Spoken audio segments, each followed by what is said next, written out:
Hi, Tasha here with QueueTimes. I'm standing here with Will from Brass Wardrobe. How are you? I'm pretty good. So you make several leather pieces and you have accessories such as weapons and things like that. Is there anything new that you've started to make that people can look forward to? Well, one of the new things, I have a laser engraver. So actually what I'm making is laser engraved leather products.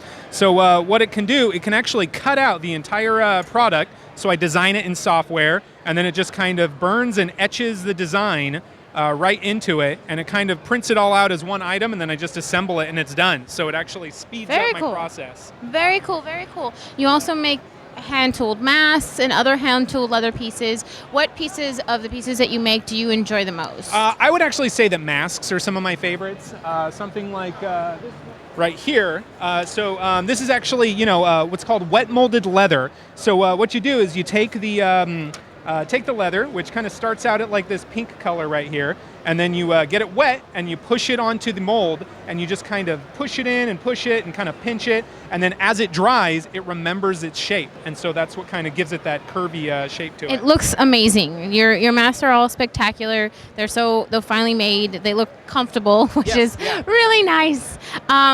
Is there anything weapons-wise that because I know you make the little holsters for the guns. I don't know what of the you have a lot of steampunk stuff, yes? Yeah, what of the steampunk? Is it more dust punk, more steampunk? What do you? I would say that the steampunk kind of influence that influences me the most is the more Western style, the more cowboy style. Like more like a typical revolver, something like this. And so a lot of the replicas that I have, they're going to be full metal. They're going to have functioning mechanisms. Wow. And so they make a good. They have a good weight. They make a good costume piece. Prop. A lot of filmmakers like them. And I really like the Western aesthetic versus, say, the Victorian aesthetic, which is going to be a little fancier, a little more, kind of highfalutin. I like the more down and dirty, like cowboy style.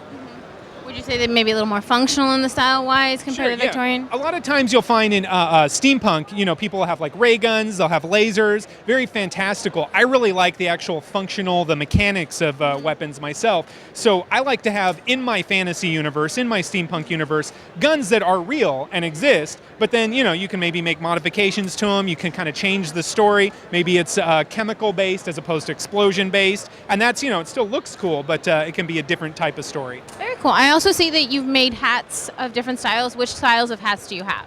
Well, mostly the top hat is going to, kind of the traditional, just round crown, round brim. But then amongst that, you can do various modifications. You can make a wide brim, a low crown, a high crown. Kind of like a high crown would be like Abraham